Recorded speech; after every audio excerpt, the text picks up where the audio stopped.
नमस्कार मित्रों, आप सभी लोगों का हार्दिक स्वागत है सत्य मार्ग यूट्यूब चैनल पर।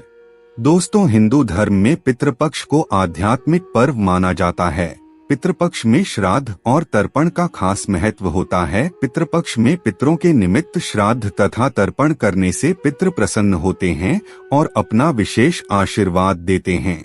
मित्रों, पितृपक्ष का जो महीना होता है अर्थात पितृपक्ष का जो 16 दिन होता है वह हमारे मृत पूर्वजों को समर्पित माना जाता है और पितृपक्ष के दौरान जितना ज्यादा हो सके सभी कार्यों को त्याग कर अगर कोई व्यक्ति विशेष रूप से अपने पूर्वजों को प्रसन्न करने में लग जाता है तो उस व्यक्ति का भाग्य खुल जाता है। साथ ही साथ उसके जीवन में भगवान विष्णु जी और माता लक्ष्मी जी की कृपा बरसती है। इसी वजह से पितृपक्ष का विशेष महत्व होता है। दोस्तों, पितृपक्ष पर अपने पितरों के लिए दान धर्म करके उनका आशीर्वाद प्राप्त किया जाता है। लेकिन दूसरी तरफ पितृपक्ष के दौरान कुछ ऐसी गलतियां हैं जिन्हें भूल से भी नहीं करनी चाहिए, अन्यथा इससे आपके जीवन में दुख दरिद्रता आ सकती है। आज हम आप लोगों को इस वीडियो के माध्यम से कुछ ऐसी चीजों के बारे में बताने वाले हैं जिसे पितृपक्ष के दौरान आपको किसी को भी नहीं देना है, अन्यथा आपके परिवार में कंगाली देखने को मिल सकती है।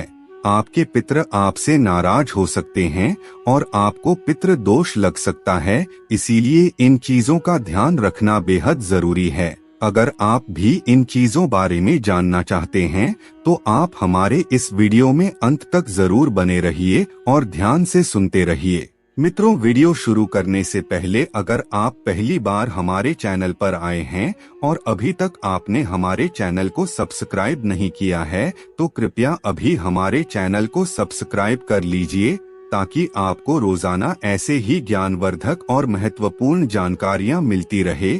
साथ ही साथ कमेंट बॉक्स में जय भोलेनाथ जी जरूर लिख दीजिए। दोस्तों, आज के वर्तमान समय में देखा जाए तो उधार लेना या देना हर व्यक्ति के लिए जरूरी हो गया है। कोई किसी को उधार देता है तो इस बात के लिए कि उन्हें उनके जीवन में अच्छी चीज वापस मिल सके, इसीलिए वह उधार देते हैं। इसके अलावा कुछ व्यक्ति सामाजिक सरोकार निभाने के लिए भी उधार देते हैं।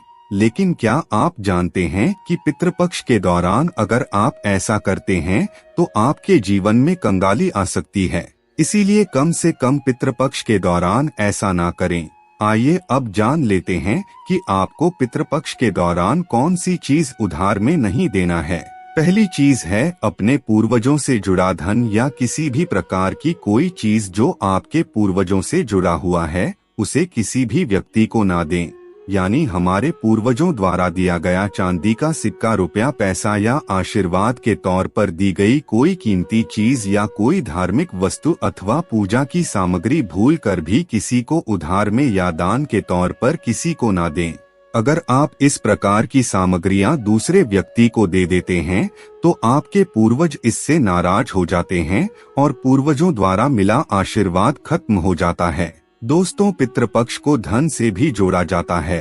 पितृपक्ष के दौरान हमारे पूर्वज पितृलोक से धरती पर आते हैं और उनका आगमन हमारे घर में होता है और उनका आशीर्वाद सुख समृद्धि में बदल जाता है, धन वैभव की प्राप्ति होती है। तो इस बात का ध्यान आपको जरूर रखना चाहिए कि पितृपक्ष के दौरान भूल कर भी कोई व्यक्ति आपसे धन उधार मांगने के लिए आता है तो आपको उसे मना कर देना चाहिए और ऐसे में आपको अन्य व्यक्ति से भी उधार नहीं लेना चाहिए।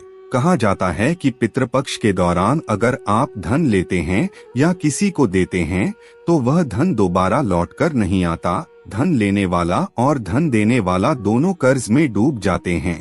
दोस्तों, हम श्राद्ध पक्ष के दौरान अपने पितरों का श्राद्ध करते हैं, तर्पण करते हैं और गंगा स्नान आदि करते हैं।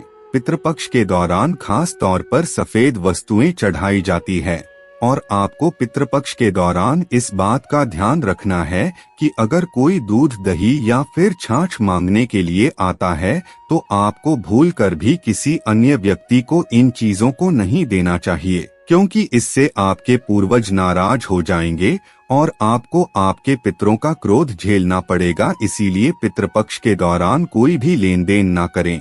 दोस्तों, पितृपक्ष में चावल के साथ काले तिल मिलाकर के दान किया जाए तो इससे पितृ दोष हमेशा के लिए समाप्त हो जाता है और हमारे पूर्वज प्रसन्न हो जाते हैं।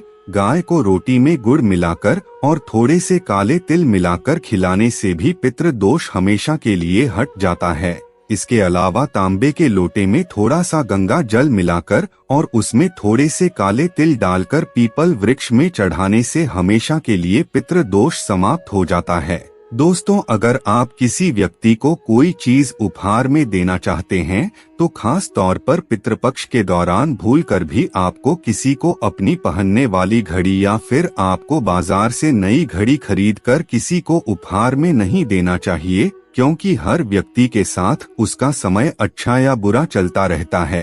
अगर आपका समय अच्छा चल रहा है और किसी को अपना समय दे देते हैं तो आपको आने वाले समय में अच्छे परिणाम देखने को नहीं मिलते। इसीलिए इस बात का आपको विशेष करके ध्यान रखना चाहिए। दोस्तों, इसी तरह आपके घर की कुछ ऐसी चीजें होती है जो आपके सुख समृद्धि से जुड़ी होती है। ऐसे में वह चीजें किसी को उधार में नहीं देना चाहिए। आपको संध्या काल के बाद कोई व्यक्ति लहसुन, दूध, दही और पैसे उधार मांगने के लिए आता है तो आपको सूर्यास्त के बाद आपके घर के समृद्धि दूसरों को भूल कर भी नहीं देना चाहिए। इससे हमारे पूर्वज नाराज हो जाते हैं और पितृ दोष लग जाता है। माना जाता है कि अगर आप ऐसा करते हैं तो आपके घर की सुख समृद्धि तथा माता लक्ष्मी दूसरों के घर चली जाती है और हमारे पूर्वज घर में आते आते लौट जाते हैं।